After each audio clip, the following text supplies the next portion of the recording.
کہ وہ مرتد ہو کر مرے گا اور مجھے اس کی ایمان کی اس کی ضرورت نہیں ہے، یعنی وہ کسی بھی ایمان اور دین پر نہیں مرے گا۔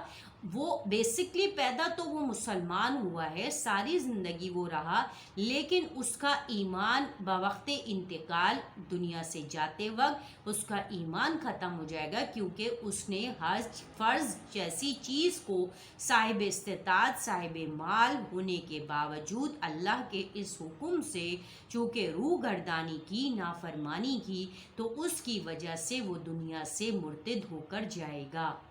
اور اللہ تعالیٰ فرماتے ہیں کہ اگر کسی کو میں نے صاحب استطاعت بنایا ہے، صاحب مال بنایا ہے، اور پھر وہ نہیں حج کرتا، تو مجھے اس کی کوئی پرواہ نہیں ہے، مجھے اس کی کوئی پرواہ نہیں ہے۔ ٹھیک ہے، اب آگے بتاتے ہیں آپ کو کہ اس کے علاوہ جو عمرہ ہے نا، وہ آپ پورے سال کے 11 ماہ میں کبھی بھی ادا کر سکتے ہیں، اور عمرہ جو ہے وہ آپ کے اوپر فرض نہیں ہے۔ اگر آپ کے پاس پیسہ ہے اور آپ کا دل چاہتا ہے، کرنا تو چاہیے بحیثیت ایک مسلمان کے، لیکن اس کے لیے اللہ نے مال کی پابندی یا فرض کی ادائیگی نہیں رکھی جیسے حج کے لیے کہی گئی ہے۔ حج ایک الگ چیز ہے، اور حج ایک اسلام کی جو 5 بنیادی باتیں ہیں، بنی الاسلام علی 5 اوجہ، کہ اسلام کی بنیاد 5 باتوں پر رکھی گئی ہے، 5 ارکان کے اوپر رکھی گئی ہے۔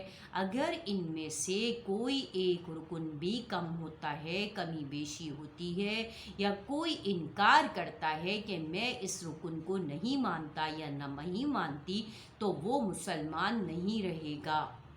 ٹھیک ہے، ان میں سے جو لاسٹ رکن ہے وہ ہے حج۔ لیکن اللہ تعالیٰ اتنے مہربان ہیں کہ انہوں نے اس کے اوپر کہہ دیا کہ جو صاحب استطاعت ہے اور وہ کر سکتا ہے، اور اگر وہ صاحب استطاعت نہیں ہے تو پھر کوئی مسئلہ نہیں ہے۔ اگر کوئی آدمی غریب ہے، اس کے پاس پیسہ ہی نہیں ہے، اس کے پاس دولت نہیں ہے، تو اب یہ سوال پیدا ہوگا کہ اس کا وہ حج نہیں کر رہا، وہ تو ایک رکن کو پورا نہیں کر رہا، نافرمانی ہو رہی ہے۔ تو ایسا نہیں ہے، اللہ نے صاحب مال صاحب استطاعت پر من استطاع الیہ سبیلا، یہ اس بات کو شو کرتا ہے، انڈیکیٹ کرتا ہے کہ جو صاحب استطاعت صاحب مال ہے۔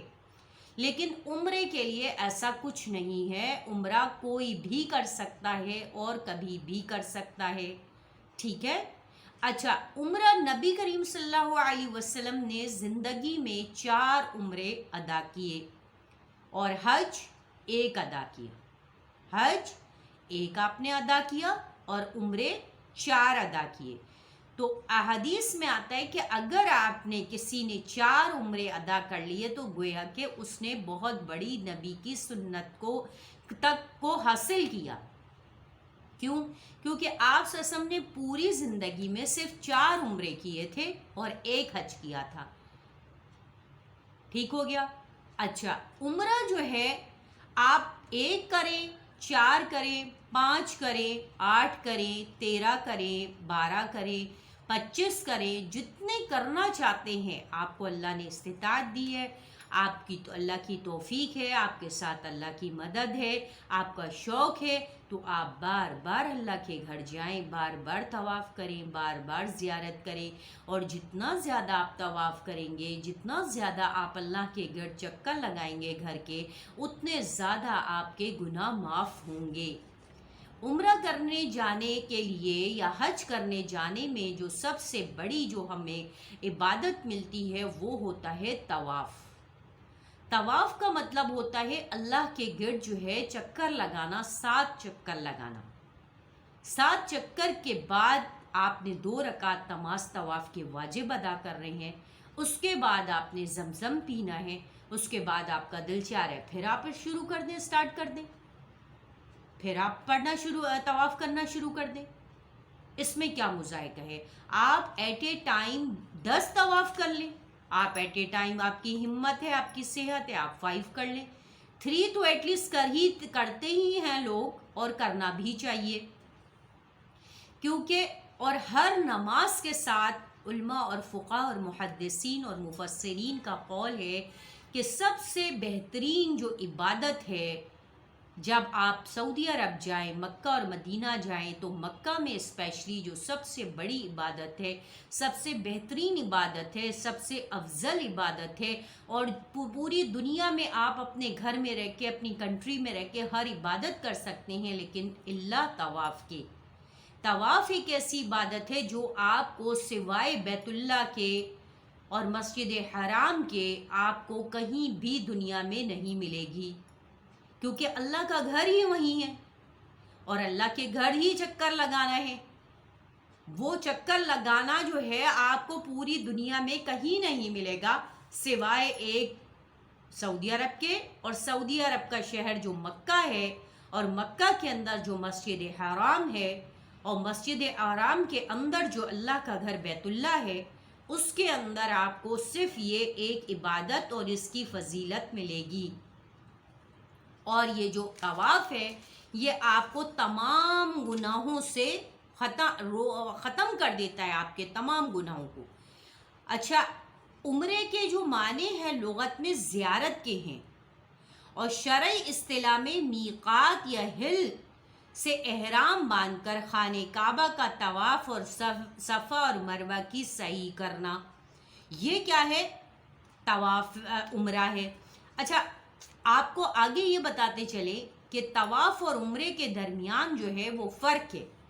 طواف کے اندر آپ کو 2 ارکان کرنے ہیں، ایک جو ہے عمرے کے دوران آپ کو 2 چیزیں کرنی ہے، ایک آپ نے جو ہے طواف کرنا ہے، اور دوسرا آپ نے سعی کرنی ہے۔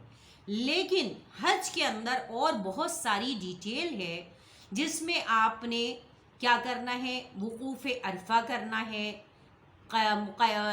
طواف قدوم کرنا ہے، طواف زیارت کرنا ہے، طواف وداع کرنا ہے، مزدلفہ میں قیام کرنا ہے، رات گزارنی ہے، منی میں 3 دن گزارنے ہیں، رمی جمرات کرنی ہے، قربانی کرنی ہے، اور حلق کرنا ہے۔ تو لیکن عمرے کے اندر یہ تمام چیزیں نہیں ہیں، عمرے میں صرف 2 ارکان کرنے ہیں، ایک طواف اور دوسرا سعی۔ سعی جو ہوتی ہے، سعی یسعو کا مطلب ہوتا ہے دوڑنا، کوشش کرنا، کسی کو حاصل کرنا، کسی چیز کو۔ اب آپ سعی کر کے کیا حاصل کرتے ہیں؟ اللہ کی رضا حاصل کرتے ہیں، سمپل، ٹھیک ہے؟ تو اس میں کیا ہے؟ عمرہ آسان ہوتا ہے، وہ 1 سے 1.5 گھنٹے میں ہو جاتا ہے۔ حج جو ہے وہ تھوڑا مشکل ہوتا ہے، وہ اس کی ادائیگی کے لیے بہت سارے مقامات پر جانا آنا کرنا پڑتا ہے، کبھی کتنی دیر کہیں ٹھہرنا ہے، کہیں کتنی دیر ٹھہرنا ہے، کبھی کہاں نماز پڑھنی ہے، کبھی کہاں کچھ کرنا ہے، مطلب اس کی ایک الگ ترتیب ہے، اور عمرے کی ایک الگ ترتیب ہے۔ تو زیادہ تر لوگ جو ہے عمرے کو پریورٹی دیتے ہیں، اور کہتے ہیں اس کے اندر کوئی اتنا زیادہ نہیں ہے، ٹائم بھی کم لگتا ہے، اور ادائیگی بھی جلدی ہوتی ہے اور آسان ہوتی ہے، زیادہ پابندیاں نہیں ہوتی ہیں، زیادہ دیر احرام میں نہیں رہنا پڑتا، اور آپ ایزیلی یہ 2 کام کر کے فارغ ہو جاتے ہیں، اور آپ کا عمرہ ادا ہو جاتا ہے۔ اس کے بعد لوگ حرم میں یا مسجد نبوی میں جہاں ان کا اسٹے ہوتا ہے وہاں جا کے نمازیں پڑھتے ہیں، تلاوت وغیرہ کرتے ہیں، عمرے سے فارغ ہو جاتے ہیں۔ تو نیکسٹ میں ہم آپ کو بتائیں گے کہ احرام کیا ہے، اور احرام کس طرح باندھتے ہیں، احرام کی کیا حدود ہے، عورت کا احرام کیا ہے اور مرد کا احرام کیا ہے۔ اب آخر دعوانا ان الحمد للہ رب العالمین۔ السلام علیکم ورحمۃ اللہ وبرکاتہ۔